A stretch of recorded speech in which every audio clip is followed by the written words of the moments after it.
Marwadi university మంచి భవిష్యత్తు కోసం తెలుగు విద్యార్థులు ఇష్టపడే యూనివర్సిటీ. కాల్ 9059052378 9059052379.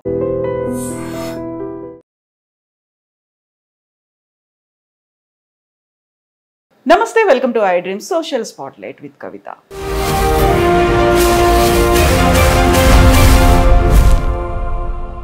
ఇప్పుడు కశ్మీర్ ఇష్యూలో అందరూ రెస్పాండ్ అవుతున్నారు. పార్టీలకు అతీతంగా, మతాలకు అతీతంగా అందరూ దేశభక్తి 100% అవ్వాలి కూడా తప్పేం లేదు. అవ్వాలి, అయ్యి తీరాలి కదా మరి. అయితే ఇక్కడ ఏంటంటే 78 సంవత్సరాలు అయిపోయింది. మధ్యలో ఈ డివాల్యుయేషన్ చేసినప్పుడు 2000 రూపీస్, 1000 రూపీస్ 500 రూపాయలు చేసినప్పుడు కూడా ఉగ్రవాదాన్ని తీసేస్తాం అన్నారు. డిమానిటైజేషన్ చేసినప్పుడు కూడా ఉగ్రవాదం పోతున్నారు. ఇది మరి అంటే మన అవసరానికి మనం ఏదో చెప్తున్నాం తప్ప కశ్మీరీ పండితులను అక్కడి నుంచి తోలేశారు. మనం ఏం చేసాం, తర్వాత ఏం చేసాం, ఎవరేం చేశారు? ఓ సినిమా తీసి మనం డబ్బులు సంపాదించాం తప్ప ఆ పండితులకి ఇవాళకి ఏం చేశారు చెప్పండి? ఎవరన్నా చేయలే.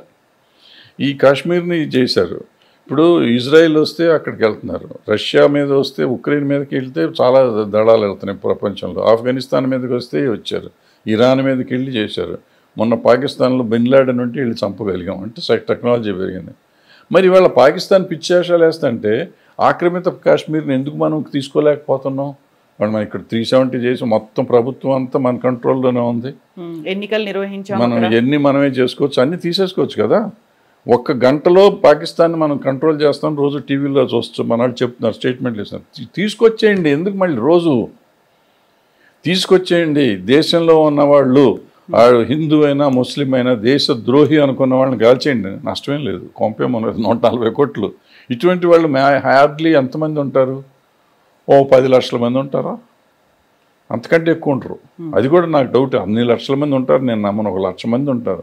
1 లక్ష మంది దేశానికి హాని చేస్తూ ఉంటే వాడు హిందూ అయినా ముస్లిం అయినా క్రిస్టియన్ అయినా ఇంకోళ్ళైనా సిక్కు అయినా ఇంకోళ్ళైనా ఎవరైనా కానీ ఉంటే వాళ్ళని ఎరాడికేట్ చేయటం కష్టమా? నిజంగా మీరు లొకేట్ చేయలేరా? ఇవాళ మనం ప్రధానమంత్రి గారు కూడా వచ్చేసి ఏమంటే మీకు అందరినీ ఫోన్లో మోసం చేసి మీ ఆస్తులు తీసుకుంటారని చెప్తున్నారు. ప్రధానమంత్రి అంత చేతగానితనంగా మీరు జాగ్రత్తగా ఉండండి, నేను చేయలేని మీరు చేయండి అంటే మనం ఇంకా దేశాన్ని ఏం పాలిస్తున్నట్టు లెక్క. అంటే ఐఎమ్ నాట్ క్రిటిసైజింగ్ ఇట్. దీంట్లో మన అంత ఆసక్తులుగా ఉన్నామా అనేది నా పాయింట్. ఇవాళ పాకిస్తాన్ వాడు వచ్చి మన మీద అంత ధైర్యంగా పబ్లిక్ అందరూ ఉన్న చోట కాశ్మీర్లో వాడు అంతమందిని చంపేస్తున్నారు. 4 వచ్చి మన పోలీస్ డ్రెస్లు వేసుకుని వచ్చి చంపేస్తున్నారంటే మనం ఎక్కడికి వెళ్తున్నాం? ఇప్పుడు ఒక పోస్ట్ చూశాను నేను. మన ఇందాక చెప్పాను 20,000 మంది 30,000 మంది మన నాయకులకు ఉంటే మరి 4,000 మంది అమాయకులు అక్కడ ఉంటే వాళ్ళకి సెక్యూరిటీ ఎందుకు పెట్టలేకపోయారు? వీళ్ళు పెట్టాలి కదా. కాశ్మీర్ చాలా సెన్సిటివ్ ఏరియా అని తెలుసు కదా మీకు. తెలిసినప్పుడు ప్రతి టూరిస్ట్ స్పాట్లోనూ పోలీస్ సెక్యూరిటీ పెట్టుకోవాలిగా. నేను బయటికి వెళ్తే నాకు మాత్రం 10 మంది జెడ్ సెక్యూరిటీని పెట్టుకుంటున్నామే. నన్ను చంపుతారు, మరి నేను ఒక్కడిని చచ్చిపోతే దేశం ఏమైనా నాశనం అయిపోతుందా? దేశానికి గాంధీ గారు పోయారు, నెహ్రూ గారు పోయారు, రాజీవ్ గాంధీ, ఇందిరాగాంధీ, ఇట్లా ఎంతో వాజ్పేయి గారు, ఎంతమంది పోయారు. ఆ దేశం ఆగిందా? లాల్ బహదూర్ శాస్త్రి గారు, ఎంతోమంది పోయారు. దేశం ఆగిందా? ముందుకు వెళ్తానే ఉందిగా. సో వాళ్ళు లేకపోతే దేశం నడవదు అని అనుకోవటం తప్పు. ఎక్కడికి వెళ్తుంది? ఎక్కడ స్వతంత్రం వచ్చింది? నక్సలైట్లు స్వతంత్రం రాలేదంటున్నారు, వీళ్ళు స్వతంత్రం రాలేదు. 70-60 ఏళ్ళు కాంగ్రెస్ వాళ్ళు మనకు స్వతంత్రం తేగలేదు అంటున్నారు. మరి తెస్తే నువ్వు తెచ్చావు. అట్లీస్ట్ కాంగ్రెస్ వాడు సెక్యూరిటీ లేకుండా తిరిగాడు ధైర్యంగా. ఇవాళ నువ్వు సెక్యూరిటీ లేకుండా తిరగట్లేదే. అంటే మనం సమాజం మారిందా, మనం మారామా? ఇప్పుడు బ్రహ్మాండమైన డెవలప్మెంట్ దేశంలో లేదంటే రోడ్లు వేసారు, బ్రహ్మాండమైన రోడ్లు వేసారు. అసలు ఎక్కడి నుంచి ఎక్కడికి వెళ్ళాలన్నా ఈజీగా వెళ్ళిపోతున్నాం. ఒకనొకప్పుడు ఢిల్లీ వెళ్ళాలంటే కొన్ని 100 రోజులు అయ్యేటట్టు ఉండేది. ప్రపంచం అమెరికా వెళ్ళటం ఈజీగా వెళ్ళేవాళ్ళం ఢిల్లీ వెళ్ళటం కంటే. ఇవాళ ఫాస్ట్గా వెళ్ళిపోతున్నాం. ఇవాళ ఏ ఊరు వెళ్ళాలన్నా ఫాస్ట్గా వెళ్ళిపోతున్నాం. బ్రహ్మాండమైన రోడ్లకి డెవలప్మెంట్ అయింది, చాలా ఉద్యోగాలు వచ్చినాయి. సో డెవలప్మెంట్ ఎట్లా ఉందో దాంతోపాటు అభద్రతాభావం కూడా పెరిగింది, హేట్రెడ్ పెరిగింది, కులతత్వం పెరిగింది, మతతత్వం పెరిగింది. ఈ పెరగకుండా ఉండుంటే వాళ్ళ సమాజం ఎంతో బాగుండేది. ఇప్పుడు కశ్మీర్ ఇష్యూ చూస్తే అక్కడ తీవ్రవాదులు రావడానికి అంత సెక్యూరిటీ ఉన్నప్పటికీ వాడికి ఎక్కడ ల్యాప్సెస్ ఉన్నాయని తెలుసుకొని చేయడానికి హెల్ప్ చేసింది అక్కడ ఉన్నటువంటి కొంతమంది స్థానికులే, వాళ్ళ వల్లే ఇలా అయింది అనేది. అయ్యో డెఫినెట్గా స్థానికులు లేకుండా ఎప్పుడు ఏది జరగదమ్మా, 100%. ఇప్పుడు ఇందాక మీరు చెప్పినట్టు దాంట్లో కూడా మన ఊరి నక్సలైట్లు చేస్తున్న దగ్గర కూడా స్థానికులు, కర్రిగూడలో కూడా స్థానికులే కదా, స్థానికులు సపోర్ట్ లేకుండా వాళ్ళు ఉంటారు కదా. ఎప్పుడు స్థానికులు లేకుండా ఏమి జరగదు. ఇప్పుడు ఇక్కడ మనకి హైదరాబాద్లో దాడులు జరిగినాయి, స్థానికులు చేశారు. మనకి ఎందుకు ఎరాడికేట్ చేయలేకపోతున్నాం, ఎందుకు చేయలేకపోతున్నాం? సడన్గా ఎవడో పార్లమెంట్ మీద బాంబు వేస్తాడు, ఒకడు వచ్చి ఇంకోటి మీద బాంబు వేస్తాడు, ఒకటి వచ్చి ఇందిరాగాంధీని కాల్చేస్తాడు, ఇంకోటి రాజీవ్ గాంధీని కాల్చేస్తాడు. ఈజీగా జరుగుతున్నాయి ఈ దేశంలో. ఎందుకు మనం ఆపలేకపోతున్నాం? మనం ఏదో ఒకటి చెప్పేసి చెప్తున్నాం, కానీ జరుగుతున్నాయి, రోజు రోజుకి జరుగుతూ ఉన్నాయి. మనం ఇన్ని జరుగుతా అంటే కాశ్మీర్లో ఎంత ధైర్యం వాళ్ళకి లోపలికి వచ్చి చేస్తాం అంతమందిని సివిలియన్స్ చంపడానికి. మరి వాళ్ళు ఆలోచించకుండా చేస్తే మనం ఎందుకు ఆలోచిస్తున్నాం వాళ్ళు పాకిస్తాన్ మీద యుద్ధం చేయకుండా ఉండటానికి? టీవీలో చెప్పి సైనికులు రెడీ అయ్యారు, నువ్వు ఎవరికి చెప్తున్నావు? ఇప్పుడు అభద్రత అది కదా అసలు. నీ సైన్యాన్ని గురించి నువ్వు పబ్లిక్గా ఎందుకు బయటకు వస్తుంది? టీవీలు చేస్తున్నారా లేకపోతే ప్రభుత్వం ఇస్తుందో నాకు తెలియదు, ఎవరు ఇస్తున్నారో. ఇవన్నీ మనకి ఎక్కడెక్కడ ఉన్నాయి, మన వాళ్ళు ఎక్కడెక్కడ తయారవుతున్నారు.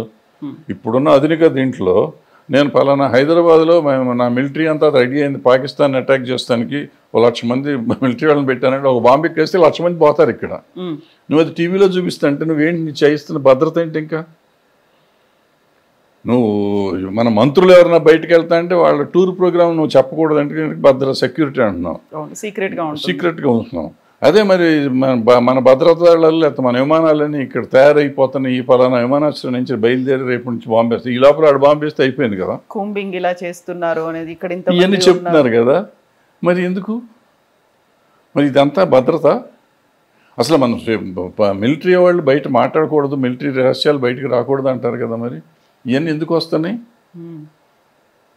ఎవరు చేస్తున్నారు ఇదంతా? ఏది కరెక్ట్ ఏది తప్పు నాకు తెలియదు, నాకు అనిపించింది ఏదో వాగేస్తున్నా. ఇప్పుడు ఇవన్నీ నన్ను దేశద్రోహి అంటారో నాకు తెలియదు, కానీ నాకేం అర్థం కావట్లేదు. నాకైతే అర్థం కావట్లేదు ఎందుకు జరుగుతుంది ఈ దేశంలో ఇట్లా జరుగుతుంది. నేను అందుకే అసలు మొత్తం పేపర్లు చదవటం మానేసి, టీవీలు చూడటం మానేసి, నాకు ఎందుకు వచ్చింది అందుకే ఇంటర్వ్యూలు కూడా ఇవ్వటం మానేసి, నాకు ఎందుకు వచ్చిన గొడవ ఇదంతా. ఇప్పుడు సైన్యానికి పూర్తి స్వేచ్ఛ ఇచ్చాము, సైన్యం can take any decision any time అనేటువంటి ఒక నిర్ణయం అనేది క్యాబినెట్ కూడా తీసుకుంది. ఇప్పుడు సైన్యం ఏ స్టెప్ వేస్తుంది? చాలా వరకు అయితే మీరు చెప్పినట్టుగా ఇప్పుడు మీడియాలో కూర్చోనో లేకుంటే సోషల్ మీడియాలో మాట్లాడుతున్న వాళ్ళు సర్జికల్ స్ట్రైక్ చేసేయాలి, లేకపోతే యుద్ధానికి మేము కూడా సిద్ధం, రిటైర్డ్ ఆర్మీ మేజర్లు కూడా వాళ్ళు కూడా వచ్చి మాట్లాడుతున్నటువంటి పరిస్థితి. ఇప్పుడు అయితే అక్కడ సింధు జలాల్ని కంట్రోల్ చేశారు, వెళ్ళనివ్వకుండా చేశారు.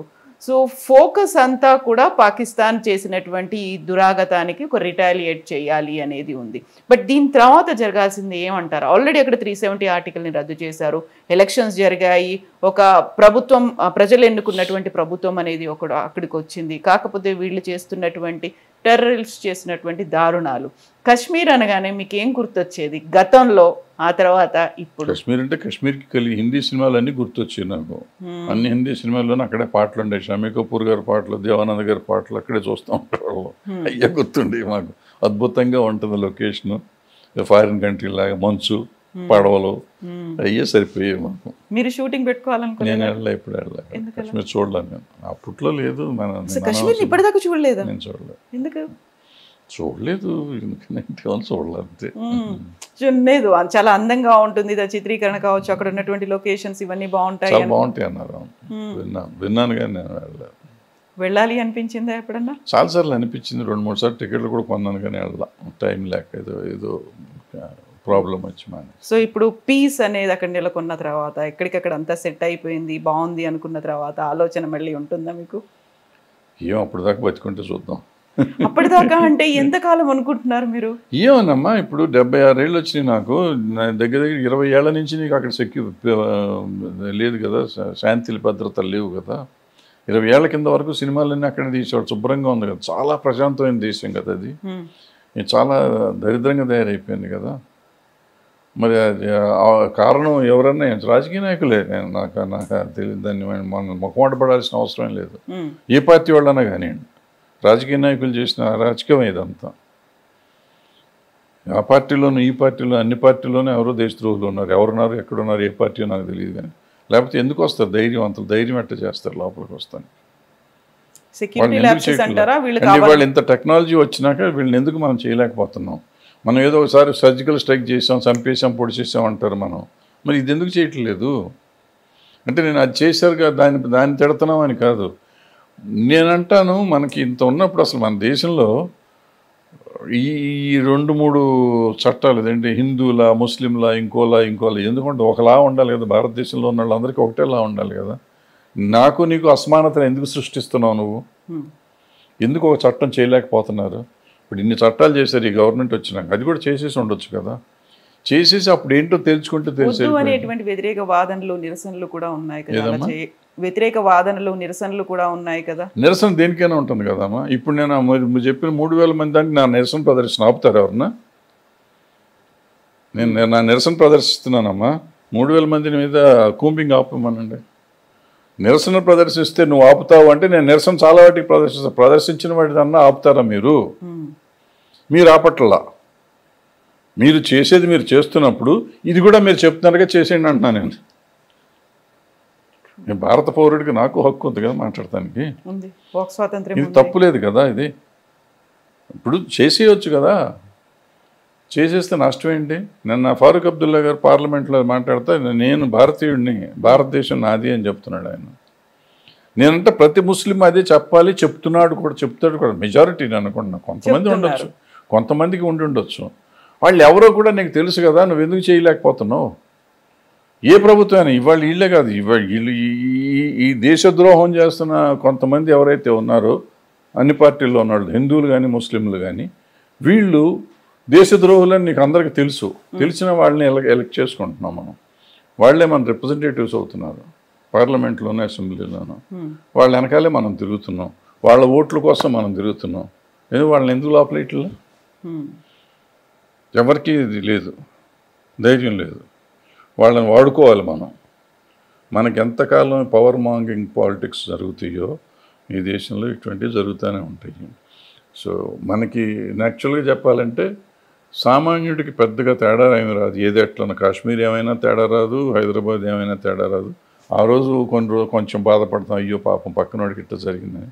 మర్నాడు మనకు ఉండే తలకాయ నొప్పులు మనకు ఉన్నాయి. ఇంకొన్ని గురించి ఆలోచించే టైం కూడా మనకు లేదు, ఎవరికీ లేదు. ఇవాడు అంత దారుణమైన పరిస్థితిలో మనం ఉన్నాం. ఇవాళ మనం షైనింగ్ అనుకుంటున్నాం. 2 లక్షలు వచ్చేవాడికి కూడా వాడు పక్కింటి గురించి ఆలోచించాడు, ఇంటి పెళ్ళాం పిల్లల గురించి ఆలోచిస్తానికి కూడా వాడికి టైం లేదు. నెలకు 2 లక్షలు వస్తే ₹1 కోటి వచ్చేవాడు కూడా ఆలోచించుకునే పరిస్థితులు లేడు. అంటే ఆ పరిస్థితికి మనం వెళ్ళిపోయాం. ఇంతకుముందు రూపాయి వచ్చేవాడు కూడా ఆలోచించుకునేవాడు మొత్తం మనం ఏంటి, మన పిల్లలు ఏంటి అని. ఇవాళ ఎన్ని కోట్లు వచ్చినా కానీ వాడు ఆలోచిస్తానికి అవకాశం లేకుండా. సో ఇలా మార్పు జరిగిపోయింది. మార్పుల్లో ఇది ఒక మార్పు అంతే. Thank you so much Bharadwaj గారు. Best wishes to you. Thank you.